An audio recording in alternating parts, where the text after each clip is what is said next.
İsə ayıncılı və idalı sifətlərin fərqini göstərmək istəyirəm. Bəziləri deyir ki, ayıncılı sifətlər cansıza, ida sonluqlu sifətlər isə insana verilir, amma belə deməzdim. Burada əsl məsələ necədir? Deməli, ayıncılı sifətlər səbəb və vəziyyət, xüsusiyyət bildirir. Bu insan da ola bilər, cansız da ola bilər. İdalı sifətləri isə bildirir canlının keçirdiyi hissləri. Yəni, bu nə hiss edir? Gəlin indi əyani nümunə ilə tanış olaq. Baxın, burada əyani nümunəyə baxaq. Birinci şəkildə görürük ki, oğlan kitab oxuyur. Yəni, burada oğlanın nə hiss etdiyindən danışılır. Ona görə də idalı sifət verəcək. Məsələn, olacaq ki, the boy is interested in reading books. Oğlan kitab oxumaqla maraqlanır. Yəni, oğlanın daxili duyğusu vurğulanıb. Ona görə oldu interested. Amma ikincidə kitabın xüsusiyyətinə diqqətə çatdırırıq. Ona görə olacaq the book is very interesting.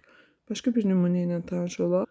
Bu nümunədə biz qız görürük. Birinci şəkildə qızın daxili hisslərini vurğulamaq üçün, yəni özünü necə hiss etdiyi üçün surprise sifətindən istifadə edirik. She was so surprised when her boyfriend gave her a beautiful gift.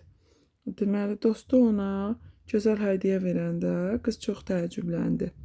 Burada qızın duyğularına danışdığımız üçün ida sonluğundan istifadə etdik. The pop-up card was very surprising because of looking like a small city. Deməli, olacaq ki, təbrik kartı balaca şəhərə oxşadığına görə çox təəccübləndiricidir. Burada isə biz ayıncılı sifətlə təbrik kartına aid olan xüsusiyyəti vurğulayırıq.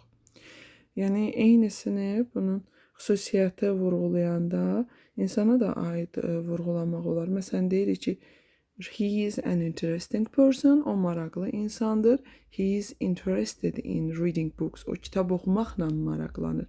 Birində onun haqqında biz öz münasibətimizi bildiririk, xüsusiyyətini deyirik. Digərində isə onun hisslərini çatdırırıq.